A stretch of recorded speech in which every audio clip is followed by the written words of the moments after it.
Hello friends and family, and welcome back to my YouTube channel, Ask Tari.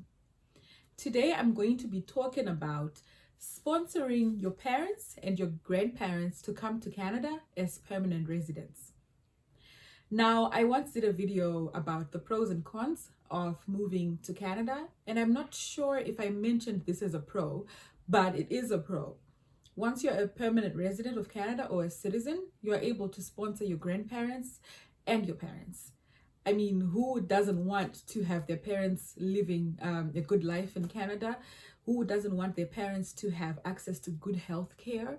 Who doesn't want their parents to be living near them and to see their children, So I thought to make this video just in case there's someone out there who needs inspiration to move to Canada, or somebody who is already in Canada and didn't know that they can sponsor their parents and their grandparents.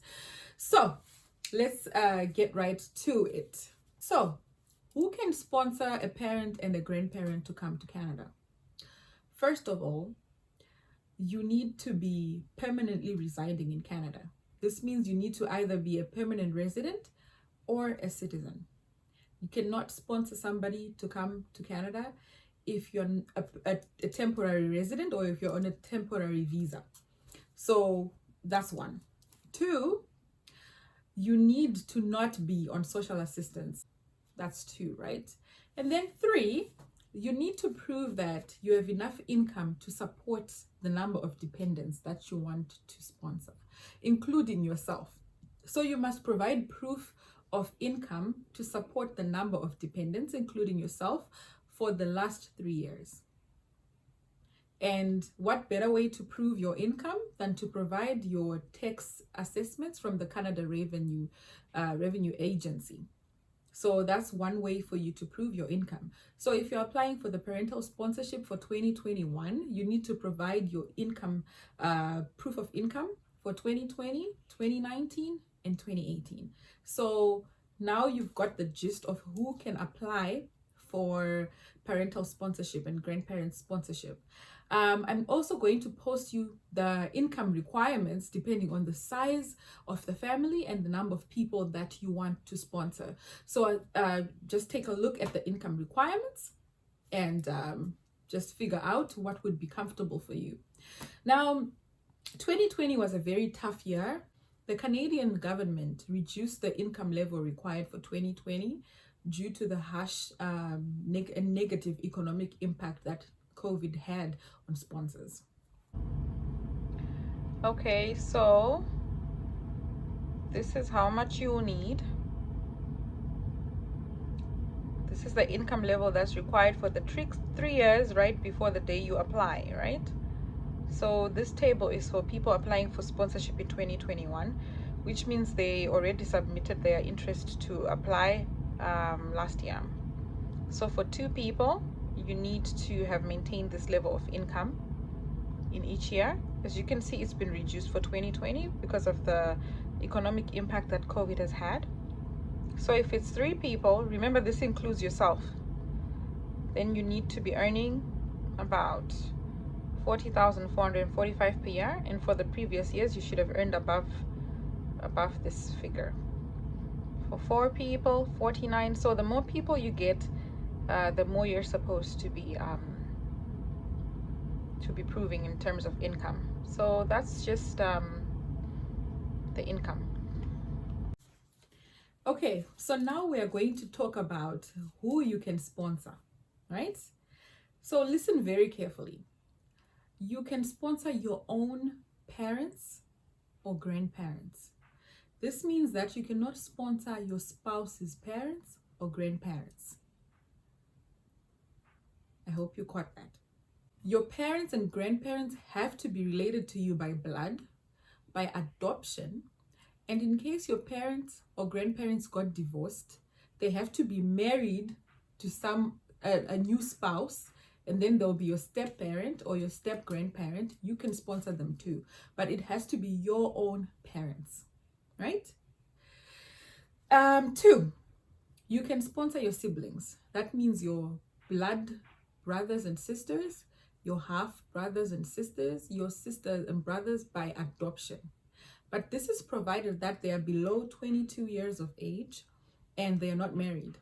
So if your parents' dependent is less than 22 but they are married, they have to find their own way to Canada. But if they are below 22 and they're not married, then they can be added to the application as a dependent. Isn't that nice? Please note that these people must meet the eligibility requirements. This means that they must be in good health, they must not have a criminal record, and they must comply with all information requirements. That means they have to do the medicals, they have to do the police checks, police clearance certificates, and biometrics. So that's what would make your sponsees eligible to be sponsored, basically. So now that we've figured out who can sponsor, who can be sponsored, now we just need to take a look at how the process actually works. So what happens is, if you're eligible, you submit an interest to sponsor form to the Canadian government. You have to let them know that you want to sponsor somebody. For 2021, this form was available from October to November. The specific date is October 13 to November 3, 2020. So this means that for the year 2020, the submission deadline already passed, so you cannot submit any longer, right? There will be a random selection. It's like a lottery draw. So once you submit your expression of interest, your interest to sponsor form, you wait until there's a draw. Now what happens is that initially it used to be a lottery system, and then it was changed now to a first come first serve basis.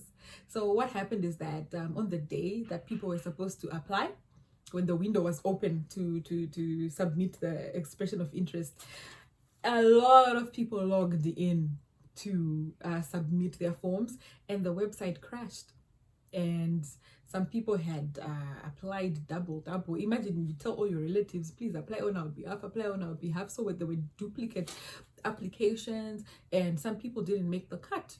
So obviously there were a lot of complaints, people saying this is unfair. And it was, in a way, kind of unfair, because what if my internet speed is not that great? So I'll be beat to the cut by someone else who has a better internet connection. So they then brought it back to the lottery system again. So that's what we're working with now. So once you're picked, again, I said they pick randomly. So once you are picked, you will be given a time frame in which you submit your application, and you need to submit your application within this time frame. Okay, so what will your parents and grandparents benefit from coming here? They'll become permanent residents of Canada, and they'll have unrestricted access to employment, to benefits, publicly funded benefits and social services. They can go to any province that they want. They can find a job. They can start a business. Every benefit that you have as a permanent resident of Canada, your parents will have the same benefit.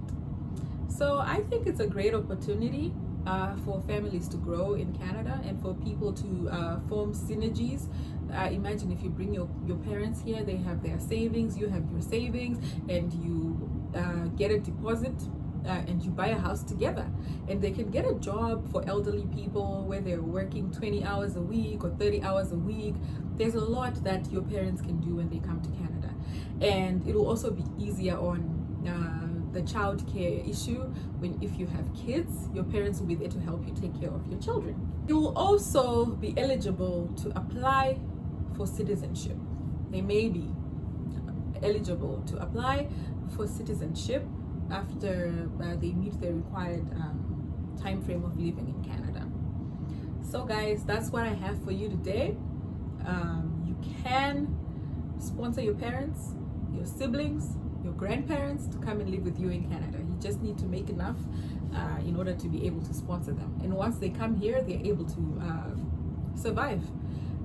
They're able to get a job. They can do whatever they need to do in order to support themselves, to support you. So in case you are somebody who was aspiring to move to Canada, but you were feeling discouraged and you didn't have, you know, reasons or good reasons why you should come or why you should persevere, this is one good reason. Once you come here, you can bring your parents home, to your home. And I think that's a nice comfort when you're living in a foreign country, to know that you can bring your parents. So if you like this video, please like, share it, and please subscribe to my channel. I appreciate you guys. I appreciate the support, and I appreciate the feedback. I've gotten a lot of feedback from people who have managed to move over to Canada, or people who are still in the process. I encourage that. If you have a story that you want to share, please come through and we can interview you, and you can tell people what you did so that they can also be encouraged. See you next time, guys. Bye.